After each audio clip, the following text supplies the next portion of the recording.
Hi there, it's Skyward Shield. Welcome to a new Football Talks video. I am joined by Bill. Say hello, Bill. Hey!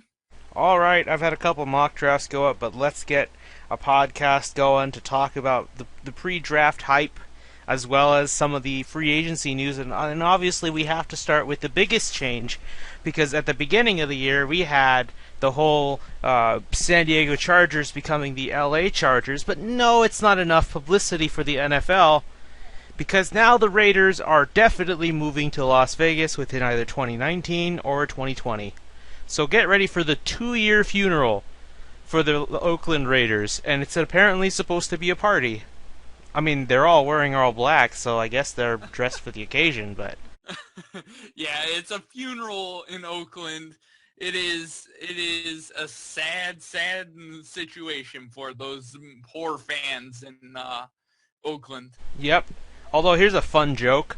I love what the Oakland A's have because, as you know, Bill, every team now has a hashtag. Like football has had, like for example, the Detroit Lions have One Pride, or the Texans are We Are Texans, and in basketball they've had them too with like Go Spurs Go or Dub Nation. But now Right. baseball is now in on this, in on with Twitter, and they each have a hashtag. I forget what the Tigers one is. I believe the Who's your Rangers one is like tiger? Texas Crit or something. But Right. the Oakland A's are rooted in Oakland. I love that. It's such a good shot at the Raiders because they're leaving their stadium. Oh yeah. They're like, we're Oh not yeah. leaving you guys anytime soon. Even though they know they're not even a good team, but people still go to the A's games. Oh But yeah, yeah. They've been around for a very long time in Oakland. yeah, and I don't see them moving anytime soon. But anyway, so back to this. We've had 3 teams move in the past 14 months, Bill. At some point or another, the NFL is definitely going to regret one of these teams moving. And now I can't tell. If it was just between the Rams and the Chargers, I would have said the Chargers easy. But Right. first you had the Rams move, and that was like a big deal. But now you're having this third one, and you're already tired of it. It's like you're going to make everyone's favorite team move that isn't the Cowboys. Right. I mean, think of it this way. The biggest blunder of a move was the Rams. And I'll be brutally honest with that one because the Rams had an established fan base in St. Louis. People would still come out and see their games. It's a very passionate Midwestern fan base, and if you treat the fans in a Midwestern city right, and you treat them like you care about them, then they're going to support you through thick and thin.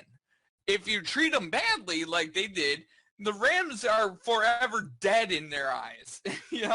I mean, that's how Midwesterners view their sports teams. Like when the Browns up and left Cleveland, the Browns and the Ravens are dead.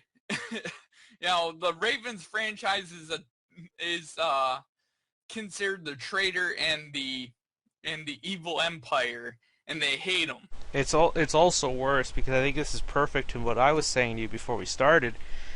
The Browns left at what I would say is a bad time, not because of just because they moved, but because they were a team that was actually on the rise. And eventually, that's why some Browns fans will say Baltimore does not deserve the Super Bowl in 2000 that Cleveland did. That was their Super Bowl because that was their team and their players who became that great at that time to win it all. This is now you're seeing a similar case with the Raiders because they're a team on the rise. Sure, they didn't win a playoff game, but look at that record. If Derek Carr didn't get hurt, who knows? They would have probably beaten Houston. But Most I likely. can't spend time on what ifs. What I can tell you is that alone is proof that the Raiders are a team on the rise. It's been very clear. Unless you're like 2 years ago and everyone's like, no, they're not. It's the Jaguars, which I still laugh at that because everyone's already pegging the Jaguars as a Cinderella team. But I'll get to that in like the free agency section itself. But Um, to me, the rate I think they saw it as more of a reason to move the Raiders to Las Vegas, because what if they get good? Because here's a sad reality. You could move any team for whatever reason, and we've seen this in history, like with the Ravens from the year 2000. As long as they're good, they're going to get fans whether you like it or not. Even if they're aware of those reasons, they don't care. You want to side with a winning team. The bandwagonist effect. I'm not calling out people as bandwagons, but when you see a team that's local to you that's doing good, you don't care about that horrible history. You just want something to root for. It's natural. And that's what I think you'll be seeing when the Raiders move to Vegas. At first, you might either see hesitation, but when they start winning games and when they're about, let's say, 7-1, you damn right they're all going to be going to that game. Forget the casinos, which is hard to believe. They're going to be going to watch a Raiders game on Sunday afternoons. Right. I mean, and the other thing is for people that live in Vegas, the casinos are sure an attraction to go to, but that's not the only thing in town, and they live their life, a normal everyday life. There's hockey. And yeah, Why Zambia hockey. Bill, here's a question. Since you're a hockey guy, why does Las Vegas, a city of the desert or the wasteland, I guess, get a hockey team, whereas a team that lives up north, like Seattle, who's been robbed already of the Supersonics, why don't they get a hockey team to compensate? It is pretty much an open market. You've got your baseball team, and then you got your football team, which the Legion of Boom will be relevant for a while over there. But you can still cash in on that hype. See, the NHL is going to probably add 2 more teams, and Las Vegas was the first.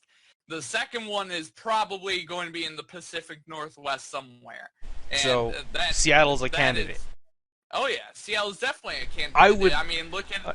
I would love if that would happen, because I feel like they're a team or a city that's been robbed, and this is the perfect way to give something back to them. Because basketball, while it's loved there, I think hockey would be just as well loved. But we'll see. That would make them an expansion team, right? Like the Texans were over a decade ago. But all right, so back to this. To me, I think it doesn't matter what they do as long as they win. They'll be fine in terms of fan base. But to me, I know I heard the owner, Al Davis, for the Raiders say it's gonna hurt. It hurt, but they're really excited for the opportunity. But here's where I get bothered. The things that Roger Goodell said. Now, I believe we talked about it. The open letter he sent to the mayor of Oakland. But to me, it was what I heard from the owners as well as him, that there was no real attempt to pay for their stadium. Now, I'm not saying that these guys are absolute billionaires, even though they really are. They could probably pay for their own stadium, or at least, the very least, most of it. But the fact, even though it's the city, unlike the cities of San Diego and St. Louis, who even when they voted rejected everything. The city had already planned to at least offer $200 million for a stadium, because that was all they could offer. I think they eventually bumped it up to $300 million. They added another $100 million, and you have the audacity to say that you couldn't that there was no offer. And it wasn't just this, it was other owners as well. Anonymous, so I won't know who said it, but the fact that they thought this is just sheer arrogance. I don't know who said it, but regardless, it pisses me off that you see this fan base working hard to scrounge up some money to give to you. In fact, you could have probably asked the fans of the Raiders to give money, and I bet you they probably would have raised it a lot more than you think they would. It is honestly just sheer arrogance I hear out of Goodell and the owners to just talk shit about the city of Oakland like that, and to mock and condescend on them. I can't stand that. It's more reason why I'm going to enjoy when Goodell gets shamed publicly in New England later this year. If he goes, he might. He is going. He already confirmed he is at the owners meeting, which is good. I can't wait. I really want to see what the New England area has in store for him. I can't wait. But anyway, it really does annoy me to see that shit about the way they talk about it, because it's like to say that the city of Oakland is impassionate towards sports is bullshit. I mean, you have the Oakland A's, but you also have the Golden State Warriors, who I mentioned. If you were a winning team next to them, the city of Oakland would be the sports city in California, if not the whole damn West Coast, because nobody gives a shit about the freaking Sacramento Kings or the Portland Trailblazers. The Trailblazers were irrelevant as soon as LaMarcus Aldridge went to the Spurs, which hashtag Go Spurs Go. But anyway, despite that opportunity, they did not think long term. They want, to me, the NFL is all about getting that brand recognition, because I don't think any other team could move and would have that same effect, unlike the Raiders. Because what other team can you see move to Las Vegas? I don't think you can find any, really. Nah. It is such a problem, and I can't stand it. And of course, the Raiders' Twitter handle, like the Raiders media, I should say, like the beat writers and stuff, they posted videos on their site. If you want, you can go look it up yourself, where they're asking fans' reactions to moving to Las Vegas, and this is what got me upset.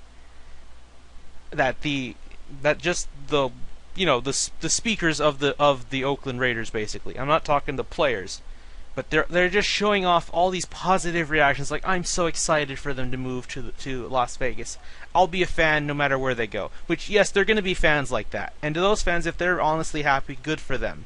But for the fans who didn't want them to move, especially those who have lived in the city all their lives and just want to see them win another, it has to be painful and infuriating. Now, I don't know what that feels like, because I wasn't around, or I was too young to understand that when the Oilers moved to Tennessee to become the Titans. Right. But that must honestly feel painful. What we're seeing here is kind of like when the Supersonics went to become the Oklahoma City Thunder, because just like that, they were also a team on the rise. But that's just how that's how these organizations are moving. They'll take a team that was maybe bad, but as soon as they start getting good, it's like all the more reason to push hard on that move. And I shame the Raiders media, and I shame Roger Goodell and all the owners who were saying that the city of Oakland put forth no effort to keeping them there. It's the matter of they don't want to pay for it. The NFL and these owners have plenty of money. In fact, you know what they could be spending some of this money on instead of hoarding it all for themselves, such as research for their players' health. Because the minute they hang out those cleats, it's like, okay, thank you for playing for us and making us millions of dollars. And if you die next year because of all the head injuries you sustained, tough luck. Yeah, have a nice life if you can remember most of it. Exactly. They don't want to put shit on. They don't want to put money on shit like that. So what makes you think they'll want to put some money in for a stadium? They had to get sponsors like Bank of America to make the stadium, which. I can't stand it, Bill. I just can't stand this change. I know you were right in saying it was inevitable, but the way they just do it pisses me off. You could see the writing on the wall 10 years ago, and to be fair, this dragged on longer than I ever thought it would. I mean, 10 years ago, they were talking about moving, when Al Davis was alive, I mean, and it's been a thing that I think a lot of Oakland Raiders fans have been sort of, they always sort of knew, because this isn't the first time the Raiders have left town. Yeah, but with the stadium like that, they're getting the $2 billion stadium. There's no way they're coming back anytime soon. Exactly. That's the thing. They're never coming back this time. Last time they went to they quickly, for about 10 years, stayed in Los Angeles and became the Los Angeles Raiders. And really, the Raiders brand in Los Angeles became synonymous with NWA in the late 80s. So if you really look at the late 80s, look at the Los Angeles-based rappers, and that was, the Raiders were part of LA and West Coast hip-hop scene. So now that they're moving to Las Vegas, it's bittersweet, but it was an inevitable outcome, because that stadium is just not built for football, and L. Davis sort of put them between a rock and a hard place by going back to that stadium. Yeah, I will say before we move on, there's the voting went 31 to 1. Only one owner opposed the whole process, and it was the Miami Dolphins owner. And the way he put this on why it was a bad idea was something I think a lot of others should understand. Now the Dolphins have been a bad team. They look like a team on the rise. Whether they live up to that next season or they just fall flat on their faces like always, we'll see. But the fact of the matter is, what he put, I think I'll paraphrase as best as I can. That everybody is seeing this as like a business when they really should be putting their fans first, and that's why he said no, because he believes that we should put our efforts to pleasing our fans first, because it's them that come to the stadiums and make us all our money, basically. And he's right. Right. Because if not for the fans, there's no NFL, there's no owners, there's no players getting paid the way they are. I mean, and think of it this way. They're talking about a ratings decrease. What turns off fans from watching your product is when greedy owners move teams. The ratings decline for the first time in a while, and look at what happened the year before that. St. Louis Rams became the Los Angeles Rams. And I'm going to predict it right now. The ratings will decline again this year.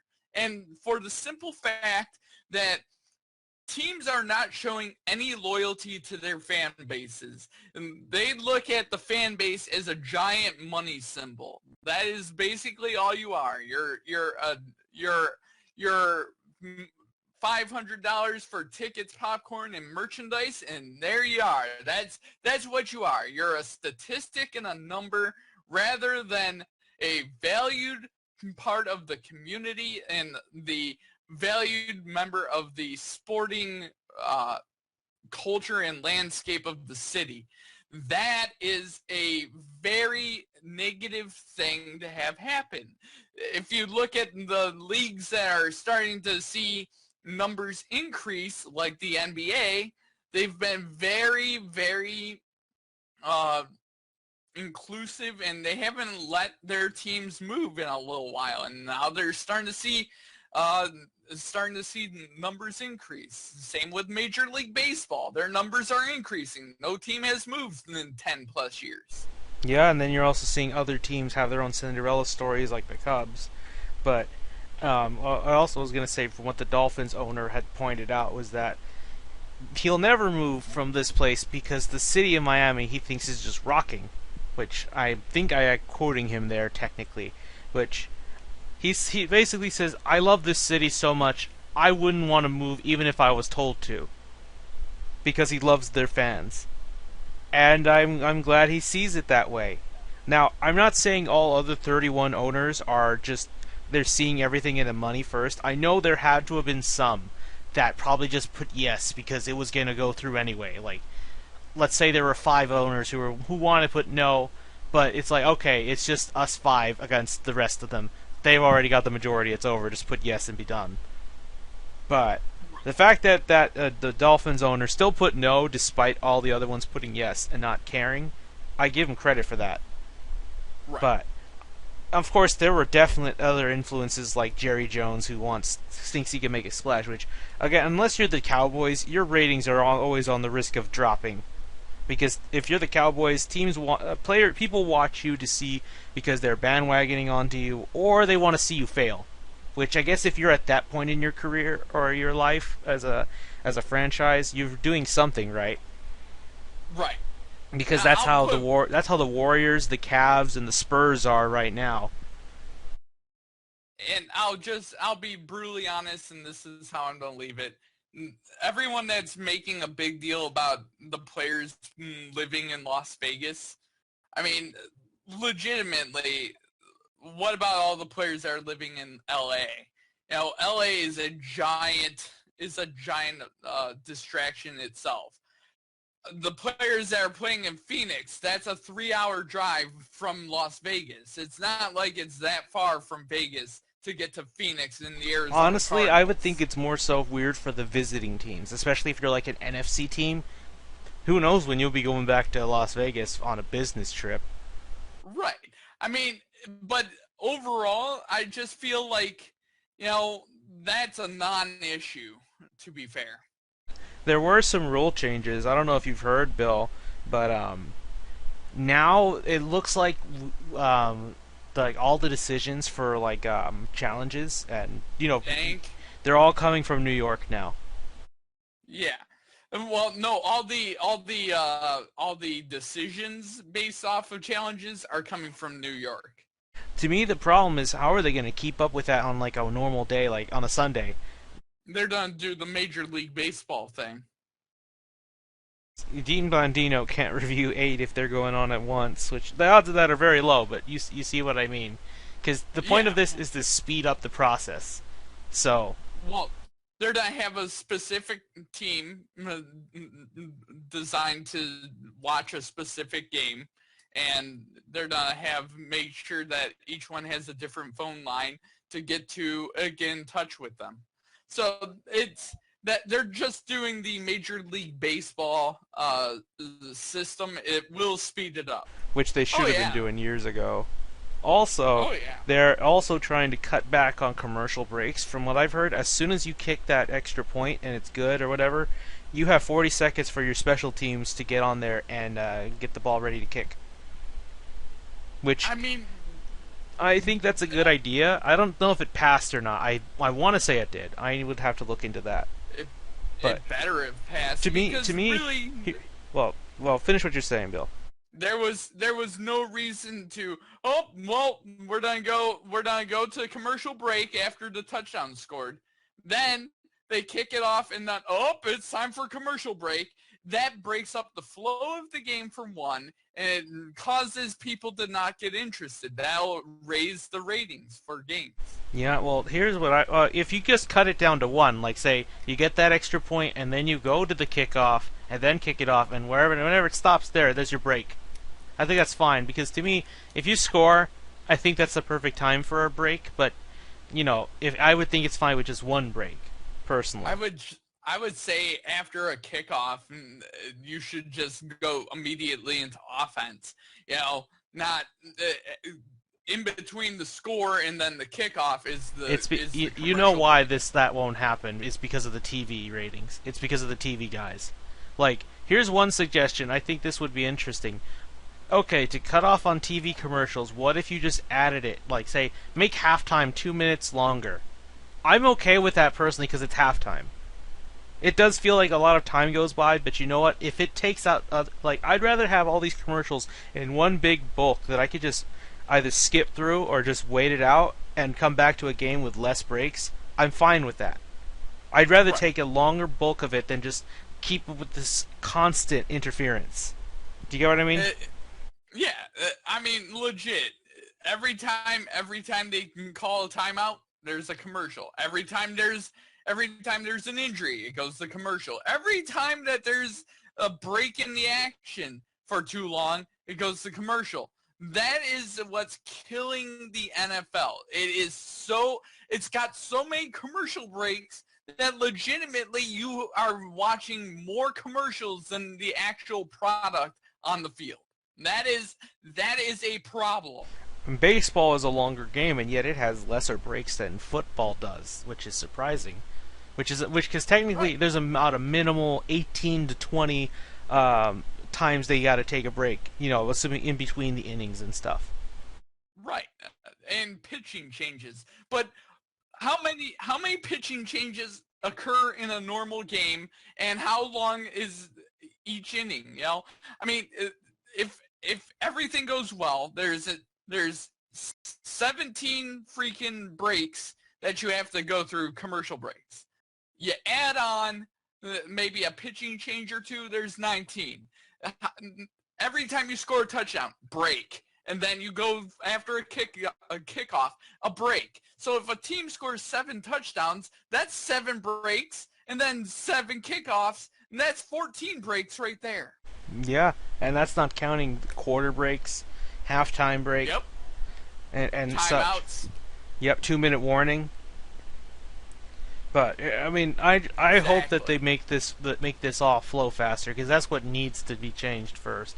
But I don't know. But You anyway, got I think you gotta make the product feel exciting. yeah, if you keep taking breaks, it just kills the flow. It kills the pacing. But anyway, Bill, let's move on to the rest of free agency. There wasn't anything too big. All of the bigger stuff happened with the owners' meeting, with the rules changes and such. Oh, they did have one thing. I forgot to mention this. Apparently now, if you get one or two of your original challenges correct, you'll get the third one now. They're going to test that one out. Which should I be mean, interesting because if you get one wrong, especially if you knew that you should have, which this guy I guess conjoints with the everything is coming from New York. This can be good because if you get just one right, you get a third one, an extra third one, which may help you. Which if you wouldn't have gotten unless you're Rex Ryan, who just burns through his freaking challenges. As long as you right.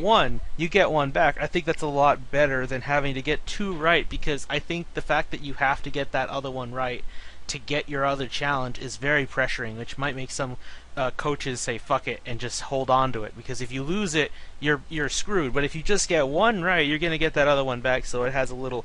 You have a bit of of cushion to go around through. But Yep, and they're also moving the kickoffs forward again, 10 yards forward again. yeah, there we go again.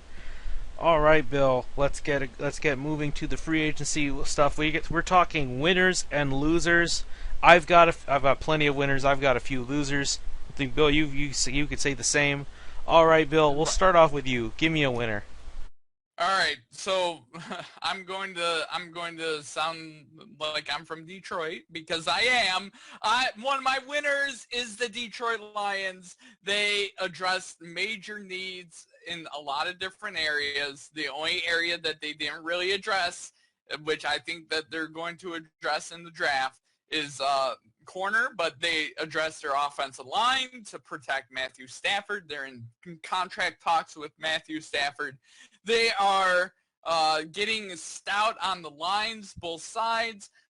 They just had a really good Here's the scary thing. off season. They could have easily been on the other side of this if things didn't go the way they did. You get TJ Lang, who was going to Seattle. It was all but locked that he was going there, but Bob Quinn, I think him being the big difference here was what made him stay. And then you take I forget the other guy's name, the one you take from the Baltimore Ravens, the best right Bobby tackle. Wagner. Yeah, you take the best right tackle in the show right now, and you solidify that offensive line. He's like, I'm just saying, Bill, if there was no Bob Quinn, these Lions would have very well been losers. They would have Possible. they would have been losers because of losing those offensive line pieces. Just as you get it together, that's bad. But I mean, if they didn't sign him, then they could have tried to sign him. yeah, they would The have other two. they might have gotten bad ones. But this was the time where I think being an offensive lineman, I may as well put it there. The winners of free agency are offensive linemen. They're getting paid because you want to know why? There are very few round one type of talent in the draft that are offensive linemen. So I think it's because of that they felt the need, or teams felt the need to overpay these guys because some of them I don't think were worth a contract despite how good they were. Right. But because there's a real lack of good offensive linemen that are starter ready in the draft, it was more incentive to sign these veterans, which is I would say is a good time to be a veteran right now. Oh yeah. Anyway, let's go to Florida, Bill, because I've got a winner for you. I have Jameis Winston, a winner. Do you want to know Oh why? yeah. That signing of Deshaun Jackson. He is the missing link to making that offense hum. Now, as you know, you're a fan of Marcus Mariota, and I would say the Titans were a winner, but they didn't do as much. I think they're saving it all for the draft. But and I'm a fan of Jameis Winston, and I think with this, there is absolutely no reason that the Buccaneers don't at least win 8 games, barring injuries. I feel that they should win 8 games, no problem, because now they have a legitimate passing game Doug Martin is going to be gone for 4 games, but if I'm right, and the Buccaneers do sign Adrian Peterson whenever that happens, look out. This will be a good offense that can beat you at multiple levels. The defense is a problem, but they'll probably address that in the draft. We'll see. But I think Jameis Winston. I'm not saying MVP career, but if you've seen anything that was great last year, like for example that Bears game where he threw a Hail Mary and had 26 seconds to do it. And of course, one of my favorite games of the year, that overtime game against the Raiders, that looked like it was going to be a tie. That still showed me that Jameis Winston is getting better. So it's only a matter of time. Honestly, the thought of a Jameis Winston, Marcus Mariota Super Bowl, it feels like it's coming. It's possible. I may as well say it. Sometime in the future, that will be a Super Bowl. But all right, Bill, give me another winner for you. My next winner is actually a win by subtraction. And that is the Houston Texans. And the only reason why I feel that they're a big winner by subtracting is by getting rid of Brock Osweiler as quarterback. He was vastly inferior. Tom Savage was the better quarterback. Only out by a concussion. The only reason. When you don't want the concussion protocol to get in the way, it happened. Exactly. But anyway, I believe I mentioned to you already, Bill. I'll give like a quick refresher for those who may not be aware. But there, apparently in that Titans game, Brock Osweiler acted like a little child, did not want to start, and actually nearly got in a fight with Will O'Brien about him being benched. He threw a hissy fit. He eventually went out. But that shows to me that I'm pretty sure that's true because a bunch of Houston insiders were confirming it. Of course, Bill O'Brien won't ever speak of that. But right. The fact that he did that, if he's not the starter, to me proves that there is a lot of character issue that, well, it may not be like outside the field. The fact that it's inside the field will already repel coaches enough as is. I mean, Colin Kaepernick is being repelled because of the whole they fear Trump shitting on their team, which, unless you're the Dallas Cowboys, you'll be just fine. You may have some trouble because like the Cowboys welcome that shit. But I agree with you, Bill. You may as well just say this. I think DeAndre Hopkins is a winner because now he'll have a quarterback, most likely, that will throw to him. Yeah. DeAndre Hopkins is a winner, and I think he'll be happy because he was already excited for Tom Savage. Well, Savage only played one full game, and I'll be honest, I thought that game was a bit rough on him because at that time the Bengals defense, the front seven, was actually a little scary. But yeah. And of course that at that point I made this clear. The right tackle side was the clear vulnerable spot in that offensive line, and it showed because all the sacks that happened, all the hits on him came from his right. Yep. So that's why I'm hoping when we get to the draft section that the Texans do address that at some point because it will be like it doesn't matter who you put out there. I could take Tom Brady and put him out in Houston. He'll get hurt if they just push from the right side. Because that is still a completely vulnerable spot. It is the exhaust port in the Death Star right there. What would otherwise be an unstoppable force will be taken out by that one little loophole. But alright, Bill, I'll throw you another winner. I have another quarterback that's a winner, Carson Wentz. Now this one I'm a little hesitant on because Alshon Jeffrey alone. I mean, you got I forget his name. You got another guy from I think you got the guy from San Francisco. I need to check, but they got two wide receivers there. That was a problem for Carson Wentz. He didn't have really anybody to throw to. And the fact that you get that the Eagles were able to actually get a good trade as things stand right now. Carson Wentz was not the problem in that group. It was just everything else around him. And he still showed promise, unlike Jared Goff, which, to be fair, Jared Goff had Jared Goff had a bad head coach to help him out. What was his name, Bill? You remember? Uh, God knows. I don't remember his name. The 7-9 guru, basically. What's his face? Jeff Fisher.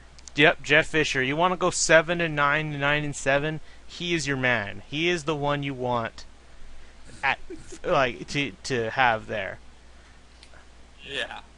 Oh, it's Torrey Smith, actually. He went to the 49ers, and I think before that he was with the Ravens. So you get Torrey Smith and you get Alshon Jeffrey. That's pretty good. That's a pretty good way to start for a young player who needed help. So that's why I would think the Eagles are a bit of a winner in the free agency. But to be fair, pretty much, well, half the NFC East is winners and the other half is losers. I think you'll know. I think we could safely say the Giants were winners, which I'm not including here. It's too obvious. But right. Just wait till we get to losers. But all right, Bill. Who do you got for another winner, if you got any more? Well, this is my last winner, and it is the defending champs, the New England Patriots. I think other teams just gave the Patriots the right to win the Super Bowl again. I mean, if you really look at what they've done, all they've done is gotten better while losing players, and that's a scary thing. They also were meeting with Adrian Peterson for the running back. Now, I found out earlier is that he did not get a signing. He didn't get an offer. So, yeah, he's gone. Well, just because they don't offer it now, it doesn't mean that they're not going to offer it in the future. Probably. It's the Patriot way to say, we kicked the tires on this, but all they keep doing is getting better. I mean, you got Brandon Cooks. You got a better offense, which is already freaking scary as it is, and it's just getting better. And that is the legit. That's why they're my winners column. They didn't get rid of Malcolm Butler. They're in good shape. They are in good shape. They also got a guy from the secondary, Stephon Gilmore. They got him from Buffalo, so you not only weaken your enemies even more, but now you strengthen your own side. So that's a win-win, which is why the Lions were winners, since they took the Packers' best lineman away. Which yep. I've got one more winner. This one's a bit hesitant as well. I'm going to give it to the Colts. I give them a lot of shit, but you know what? The new GM has shown promise. Like, he ain't no Bob Quinn, if you ask me, but he's not being stupid. Look, what he's done is he's taken Dontari Poe for a year, so you know it's not a big risk. You also took John Simon away from us, you fucker. But it's still a good signing because, honestly, I think A.J. Boye and John Simon are about as equal on the playing field in terms of how much they meant to the team. Right. And I think John Simon is going to probably be their best pass rusher in their team, which is pretty sad. If they have a long way to go in terms of being a good enough defense to keep Andrew Luck off the field when he needs to rest. But it is a start for them. It is a start. If they go where I think they're going to go, I think they're actually going to focus on defense in this draft. Well, guess what? The Colts may just be relevant again. Because like I said, just like with the Cowboys, until they start focusing on defense, they won't ever make it to the playoffs. Well, the Cowboys is Super Bowl, but the Colts won't go past 7 wins. I think they would win because they'll stomp the Jaguars, no problem. So there's 2 free there. But anyway, let's go to losers. I want to start with this one. I'm gonna put the easy one. I'm gonna put Green Bay. You thought I was gonna say Dallas, weren't you, Bill? I'll let you have that one because I want to talk. I want to talk some trash about your rival because, like I said, they lost T.J. Lang. They don't have so that's hurting them all automatically. That was Aaron Rodgers' most trusted bodyguard, as some football analysts would put, and I'd agree. So not only did his side win, or none of the Lions win by making his side falter a little. You also lost a couple of corners. You let them go there, so your secondary is weakened. You have no pass rush. You just have Clay Matthews. And you still don't have a run game. They haven't addressed that at all. They let Eddie Lacy Yeah. go to Seattle now. I don't know if it'll work out there, but at I the mean, it's good lord. it is going to become a problem sooner or later. Like I mentioned, I think of the last podcast, the difference between Tom Brady and Aaron Rodgers right now with their teams is that Aaron Rodgers' team is slowly fleeting. He can carry all he wants, but when he plays a truly good team who is actually a Super Bowl contender, he is going to have trouble. And it's not, and he might lose games that aren't his fault. Case in point, the Falcons game. His defense couldn't do shit for him. Even if he could try to score, which was hard because that Falcons defense was a lot better than people give it credit for. When I think about it and I look back at that game, that was good defense, not just flukes. Because the Patriots game proved that to me. They were a defense on the rise, and they were hungry to win. Right. I mean, if you really look at that Atlanta Green Bay game, because it wasn't because the Green Bay Packers were giving them fluke interceptions or anything or fluke turnovers. They were they were legitimately causing those turnovers. It wasn't a fluke that Rodgers was having a bad game. They just outperformed that offense. That offense is legitimately one of the weakest offenses on the NFC side. Yeah, and And that's because they that's have Aaron Rodgers, and that's still not enough. that's a thing saying that one of the best quarterbacks, and yes, I will say that Aaron Rodgers is one of the best quarterbacks in the NFC.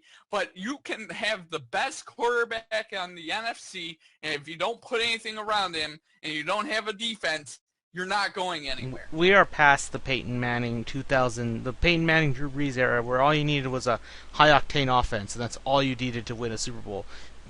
This is not 2003 anymore. This is not 2004 where you can just throw the football all up and down the field and win Super Bowls like that. You need a Legion of Boom type You defense. need a You hard need a run running game. game. That is what wins you championships. Yeah, if you have a quarterback that can play like Aaron Rodgers, if you have everything like that, how are you not a lock to win the Super Bowl? In other words, you're not the Patriots, because that's what makes Right. the Patriots so good. What makes them basically like the Spurs is that they're never irrelevant because they always sign the right pieces to help their main players do well. Right. And the Packers have not been following that regiment, and that's why they're failing. I will say I don't even know if the Packers are a playoff team. Like, unless the Eagles or the Lions go out in Lions fashion, which I don't feel like it's going to happen. I truly believe the Lions have a chance to steal the division from the Packers when everyone's like, oh, they're the favorites because they have Aaron Rodgers.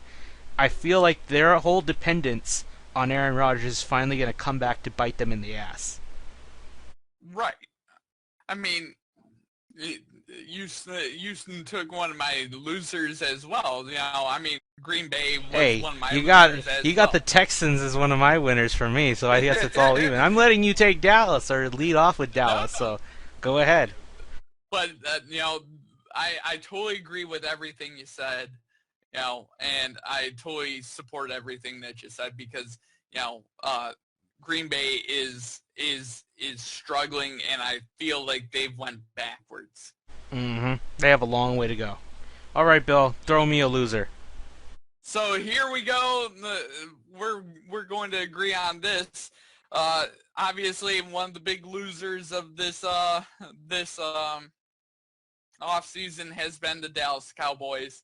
The worst Not part. only Uh, I'm sorry, Bill. The worst part is there are a lot of people who think that they're winners somehow. I guess the addition by subtraction, they think it must apply. Oh, a Texas team is a winner via the subtraction, so that must mean the same thing for the Cowboys, huh? well, here's the issue. They haven't added anything on the defensive end of the football, which has been their Achilles heel in every single playoff run in the last 10 years. Every single playoff run in the last 10 years has been done in by their defense. I would And it say got every loss they exposed. had this last season was because of their defense. Yeah, it got exposed. Their defense gets exposed. And what do? They don't re-sign anybody on that defense, so it's even more shoddy, and you don't have anyone to replace them. I just don't get the logic of not re-signing at least Morris Claiborne. They You can't know, because they and don't have any cap room.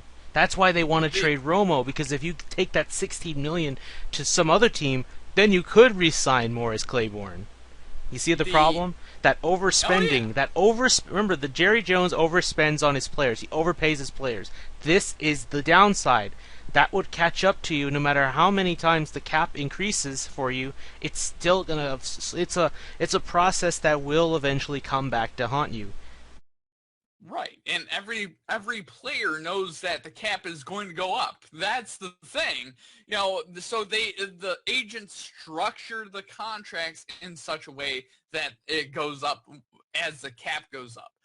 The issue with the Cowboys is that they consistently have not tried to trade Tony Romo or haven't cut him or anything. And it's with this idea that they're going to get a lot of stuff in return in the draft. No team is going to trade that many picks before the draft for Tony Romo, who has a bad back. They're just not going to do it. They're not going to The only way have they'll him trade is play if they on. give another injury-prone player to them, because that's as closest to equal as I'd ever see for an equal trade. And the Cowboys would balk at that. Here's the issue. No, the Cowboys are not going to trade for an injury-prone player because they don't know what they're getting in terms of their investment, and the team that's trading for Tony Romo is not going to give him the contract he signed with the injury history he has. That's just not going to happen. They're going to have a lot of language in the new contract that Tony Romo does sign where they can get out of it really easily if he has a back injury. I mean, that is the main issue. And overall, the Cowboys should have already foresaw this and got rid of him earlier, so that way they could sign players. They could. Now They're gonna wait till they're stuck July, I think. No, June. They're gonna wait till June to cut him. they're stuck in this cycle of waiting, and it doesn't help anyone. One of my other big losers was Tony Romo, who is hand in hand in this Dallas loser discussion right here. Basically, the two things are conjoined, and basically both are very bad for that team. They need to draft so much defense. In fact, I won't be shocked if they. I would be actually happy if they went completely defense in this whole draft, because I think they do need to do that. Maybe get an offensive lineman for depth's sake, because they also lost Ronald Leary to the Broncos, which the Broncos were desperate for offensive linemen as well, which goes back to the offensive linemen are winners in this free agency. But Right. and then of course they lost Doug Free to retirement. So that line just got heavily crippled. So that's why some people think they should go offensive line, but if you honestly want it in the first round, you're missing the point of their problem, which if you want one in the second or third round, that's not the worst thing. I would understand why you do it. But still, the problem is they've kept Tony Romo has been kept there hostage, and they're spreading rumors that he will take a job from Fox or CBS, which is basically this is GM speak or owner speak for you want to trade for him now. You really have to trade for him, or we're gonna let him retire. We're gonna make him retire. So that's basically what it means when they say, "Is Romo gonna join Fox or CBS to commentate on games?" That's what it means. Please trade for him. We want you to trade for him so badly.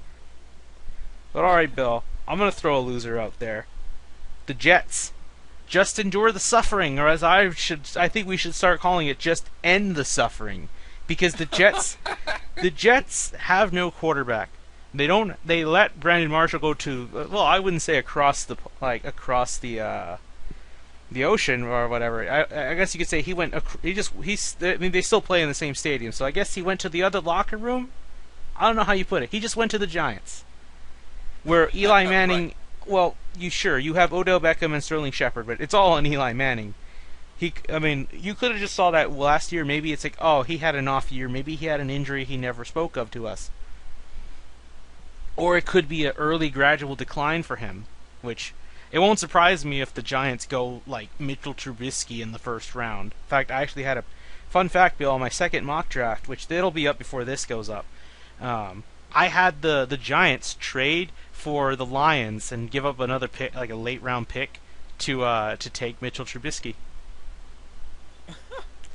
Hey, the Lions aren't going that much down, so don't worry. Right. And it feels like a Bob Quinn move: trade down, get more picks. Oh yeah. But it wouldn't surprise me if they do that. So honestly, like, you have a good wide receiver core there. Brandon Marshall is a veteran and could actually maybe point Odell Beckham in the right direction and not let him act like a diva. But Marshall kind of acts the same way. But yeah. Anyway, but the Jets, they let Geno Smith go, so I guess that's a good thing. But he also went to the Giants. Oh, they love that New York media. Oh man. So I feel bad for the Jets. They are in a complete rebuild phase. While they have the 6th overall pick, I don't even know what they'll do. Some say they'll go for a quarterback. Some say they'll just work on defense. Some say they'll work on offense. They're in such a weird limbo. Like, honestly, as things stand right now, I wouldn't be surprised if the 49ers, especially if they drafted right, get a better record than the freaking Jets. And that's pretty sad, considering that the 49ers are going to start with Brian Hoyer. Right. I feel bad for the coach for the Jets, Todd Bowles, I think. He is basically on death row right now. He's on death row. All right, Bill, do you got one more loser, or is that it for you? Because I have one more. This is my last loser, and it is the Chicago Bears. Oh, really? The Chicago Bears are an absolute train wreck right now. They are an absolute train wreck. And here's what they get rid of. They get rid of Jay Cutler. And while a lot of Chicago fans will say that's a good thing, I would argue that was not the best and most prudent decision, because who's their quarterback now? Mike Glennon. Mark Sanchez? Or whatever. It's Mike Glennon. Mark Sanchez is the backup. But would it surprise you if Mark Sanchez starts, maybe? It's possible.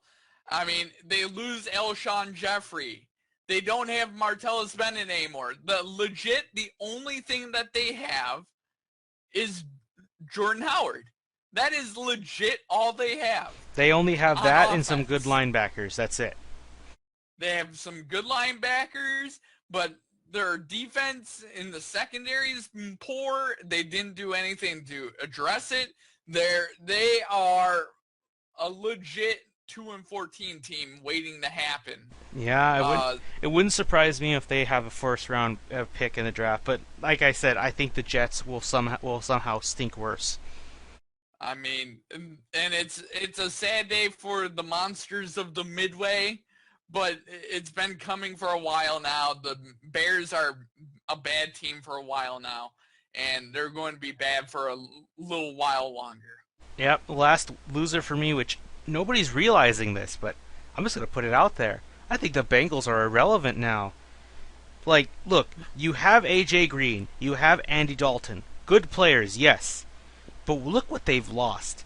The last time they were in the playoffs, they had an offensive line which, while not as argued to be greater than like the Dallas line, I thought they were just as effective in what they did. The run game was solid, and you had a nice core of wide receivers. Now, guess what happened to both of them? One of them went to the Lions, and I forget where the other one went. I think the Saints. No, I don't remember. No, he went to the Falcons. Right. So you see, like, all of your best pieces left because they were tired of going to sure, I'll make it to the playoffs every year, but I'm just gonna lose to like the fucking Texans and T.J. Yates. They were tired of that, so they left. And now Yep. the Bengals have just gradually deteriorated into a team that is, I would just say it's a one-trick pony. Andy Dalton to AJ Green. If that don't work, you lose. It's unfortunate because Andy Dalton and AJ Green, I feel like I like the idea of them not winning a playoff game, but I start to feel bad for that because they had a few legit chances to actually make a serious run. Like the last playoff game they were in against the Steelers, they had that won until they had made one of their players decided to make the dirtiest play in recent history to throw them the game. Yep. That was a huge mistake. They could have won with their backup. That's surprising. You could have beat Big Ben with a backup, but you had to blow Yep. it like that. And it's after that, it's like you can not only say that was the end of the guy who was the dirty player. I forget his name, but it was also the end. Vontae. Yeah, Vontez Burfict. There you go. But it was also the end of their actual playoff contention. I don't even think they have a chance at the playoffs. Like, I think if I won't ask you to name them all, but if I had to tell you to guess 6 teams to who would make it to the playoffs, I'm pretty sure the Bengals won't make it into your mind. No, no, no. Pittsburgh is winning that division. Hands down. Like, I would rather put the Ravens as a wild card, like a sneaky 9-7 wild card on a Yeah, good year. It's Pittsburgh and Baltimore. That's easy. Yeah, I can't even think of they used to be always Pittsburgh, Baltimore, and Cincinnati fighting for that division crown, and the other two would be wild card teams, and they would play each other. That's what made the NFC North so great. Now it's just deteriorated to just Pittsburgh, really. In fact, let's just add that as a loser. The AFC North, the AFC North is no longer great. Hashtag make the AFC North great again. Oh God. That's just it's just deteriorated. All this time of constant failure and disappointment has just broken down these teams. Yep. But all right, Bill, let's get on to the draft because that's the main reason we're here. All right, so we all can agree, you and I both will, with the first pick in the draft, the Cleveland Browns will select Myles Garrett. Do you agree on that? Yes. Yes. Very much so. I feel bad. A good Aggie player, a Texas player, going to a bad team. And if he was smart, he wouldn't sign with them and wait out a year. Yeah, I don't think he would either. Which is unfortunate. But, who knows? Maybe he might be the spark that makes Cleveland. Because, like I said, let's make the AFC North great again. Maybe the Bengals will be the new Browns. Because remember how I used to joke every year how the Browns players may as well get a black Sharpie and put the Bengal stripes on there, so when the Browns lose, they can be like, "Yeah, I won," so they could feel like they won a game. If the man. Bengals got better, or the Browns got better, then soon the Bengals will be looking for some orange paint to cover the stripes. Everything all right, Bill? Yeah. Oh, Yeah. all right, that's good. Okay, now let's just ask one question then, since we won't go over all the picks. Where do you think Leonard Fournette will go? Which team will he land with? I'll be brutally honest. If he gets out of the top 10, I'll be very surprised. I will be amazed if he doesn't land with the Bills at the minimum. Which, by the way, the Bills are the 10th pick. It's from the Browns all the way down to the Bills.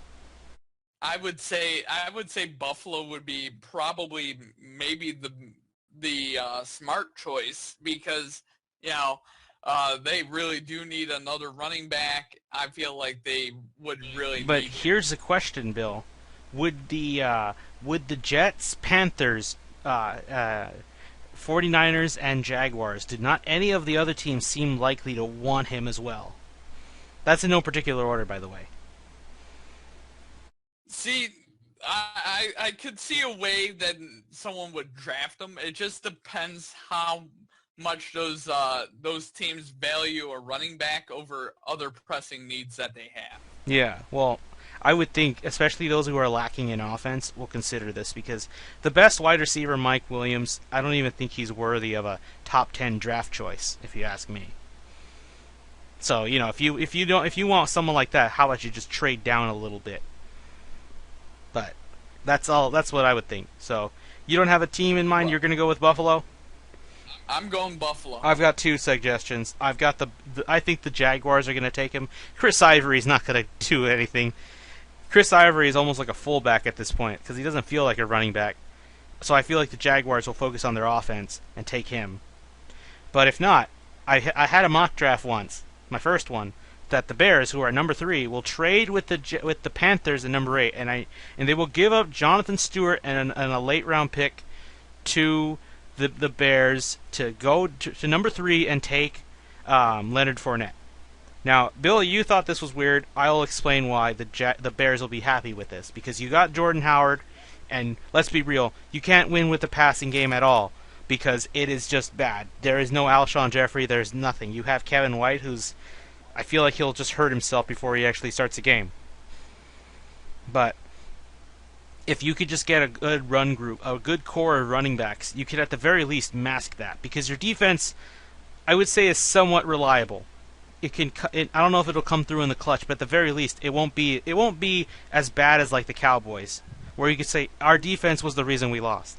If you lose, it's because you couldn't throw the ball. But if you just have such a good power run game that would break players, then you can possibly win games. And the Panthers, let's be real, they need a running back because Jonathan Stewart doesn't have much longer to go. So having a good star running back like Fournette, and then you have Cam Newton, you have a very mobile backfield. And you have a pretty gigantic, quarterback and running back combination. Exactly. I could see how that would make sense. Yeah, that's why I think they need a running back. Maybe they could take what's his name? They have the Dalvin Cook. There's another good running back there, but I just think that they would want Leonard Fournette if they could take him. But all right, yeah, Bill. Fournette is the smart choice. Exactly. If I was Carolina. Yeah, well, that's why I think they should just trade up a bit, because I think the Jaguars are the one team that for sure would like him. Maybe the 49ers, but I think the 49ers want more defense for now. But who knows? Oh, yeah. Who knows? This is Kyle Shanahan in charge. He may very well take Leonard Fournette. You see where the problem lies. That's why I think the Bears are the best way they can get up to, because that is just going to be a mess. All right, Bill. Yep. Now let's get to the 3 teams, because yes, the Patriots aren't on this because they traded with the Saints, their 32nd pick, for Brandon Cooks. Good deal. But all right, let's start at pick number 21, the Detroit Lions. All right, Bill. What position do you have them going for this, or positions? They're going easy. This is an easy pick. It's a corner. It's a corner? If I had to guess, Bill, the best options, if they make it here, would be Marlon Humphrey from Alabama or Sidney Jones from Washington. That they're ranked around where they should be. So it would be interesting to see. The only other problem is that since this is a cornerback-rich draft, and you have teams like Buffalo, San Francisco, and the Titans who have 2 picks, it's going to be hard to get a good player that's on your tier, make it there, because this is such a rich corner and safety draft. It'll be interesting. Right. Any other positions you got? Should a cornerback not be worth that pick? Corner. They're going to get a corner. No safety? I feel like they're more set on the safety position than a lot of people are giving them credit for. That's interesting. I can get behind that. I would agree with you on corner. Anything else, or is that all you got? I think they need a lot of corners, and they just need to add depth onto the defensive line. All right. Since you put corner already, I will mention, there is some need for a defensive player, but or like a defensive lineman. But here's an interesting one. What if you got a linebacker? Because remember, DeAndre Levy's gone. Wouldn't it be nice if you can get a ready player who can go and rush the passer or play a bit of coverage? Get a linebacker. Maybe like my guess is you could maybe go for like if Jabril Peppers from Michigan makes it down, because I know you like Michigan players, Bill. Oh, I'm a Michigan guy, but I don't know if Jabril would be fitting my typical linebacker mold. I get you. He more reminds me of a Bob Sanders type. I have no idea who that is, so. Bob Sanders played for the Indianapolis Colts in the mid-2000s, was the safety. Oh, so he's more of a coverage guy. You want a more pass rusher. And he's more of a hybrid. Bob Sanders, when he was on the field, was a difference maker, but he was also an injury-prone risk. Yeah. There is one other guy, Zach Cunningham from Vanderbilt. A pass rusher, is actually good at tackles for loss, so should be promising if he makes it down there. We'll see. I wouldn't be surprised if the Lions trade downward. Like I said, I had one draft where they trade spots with the Giants so the Giants can take a quarterback. So, stock up on picks as well. Lions are in a very weird... To me, the Lions are in an awkward limbo. This is why I kind of wish they didn't make the playoffs, because they would have been in, like, pick number 16 or 17 instead of 21. Right. But anyway, Bill, next up, number 25, the Houston Texans. Who do you see where they can go? What do you think their needs are, Bill? What do I think their needs are? Linebacker and offensive lineman and corner. Those are the big three. Again, it's about building depth at the linebacker position. It's about building depth on the offensive line position. And they lost a few corners, so they need some corners as well. So I would put safety as well, positions. since they lost Quentin Demps to the Bears. But all right, Bill. That too. I agree with the linebacker and offensive line, specifically the right tackle. But there's also the issue of quarterback. And here's the benefit. Now, unlike the Lions, who I think deserve to be higher because all the players they want are a little too high for them, so they're in a weird limbo. I think the Texans are in a really good spot because they could get almost. I think they could go any of these positions. I think they should, and I'll be fine with it. Look, quarterback. Who can you maybe get in that if you go first round? I think they'll get one in the second round. Would it surprise you if none of these quarterbacks make it to where they are? Any of them, which includes Trubisky, Deshaun Watson, and Mahomes from Texas Tech. Would it surprise you if all of them make it to where the Texans are? It wouldn't surprise me at all. Because here's the thing, unlike other years, there is no quarterback here. You could argue Deshaun Watson, but to be honest, I would still say don't start him. I would give him at least half a season to adjust and learn. They all have problems. They all need to work on their mechanics. They're not starters yet. They all have potential, but they're all not ready. That's the thing. But that's why I think the Texans could go. You can get a Deshaun Watson. That'll make Hopkins happy. I know Hopkins will love a Clemson quarterback. Or you can go Mahomes from Texas Tech. Or if you want, you could save him for the second round and get Deshaun Kaiser, which I hear has great potential if you refine his mechanics. Right. Or, like I said, you could go offensive lineman, take Cam Robinson from Alabama, who can play right tackle very well. And he should make it, because there are only two other good offensive linemen, or three others above him that are better.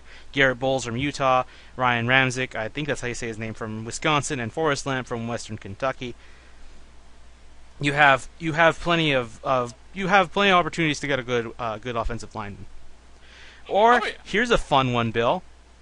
What if you take a linebacker, and guess who you take? T.J. Watt, double wattage, Bill. You make JJ happy, and you have two JJ or two Watts on the field. That's too much. Game over. Teams will quit. Right. It would do if they draft him. It's because of JJ Watt. That's the only reason they draft him. Because yes, they do need a linebacker, outside linebacker, which he can play, and he can play pass rusher. He could do what John Simon did, and like I said, John Simon was as big of a loss as AJ Boye. So, you see, like, the Texans have so much flexibility in their spot, I think they're fine where they are. They could maybe trade down a couple parts, too, but we'll see. Anyway, last team on the list, pick number 28, the Dallas Cowboys. Bill, I think we all can agree what their positions that they need to address are. Remind the audience. They need to field the defense. That is what they need to do. Their defense is atrocious, and they need to draft all rounds. All their picks need to be on defense. Yep, they need corners, safeties, because they lost both their starting safeties. They lost two of their starting corners, and they need more linebacking help. They need also defensive line. they could go anywhere on these positions, and you could automatically say good first round, as long as they're starter ready. But Bill, I'll give you a few names. Now, of course, I mentioned the cornerbacks the Lions could take, so there's them. Safeties, there's not many that could make it. Maybe if you're lucky, you can try to go for Buda Baker or Josh Jones. On the linebackers, guess what? I'm pretty sure T.J. Watt will also be there if the Texans don't take him, and it would feel like a Jerry Jones move to take the other Watt to take some limelight away from J.J. It's like, hey, we have a Watt too, not just them. It would feel like a total Jerry Jones move to do if he did that.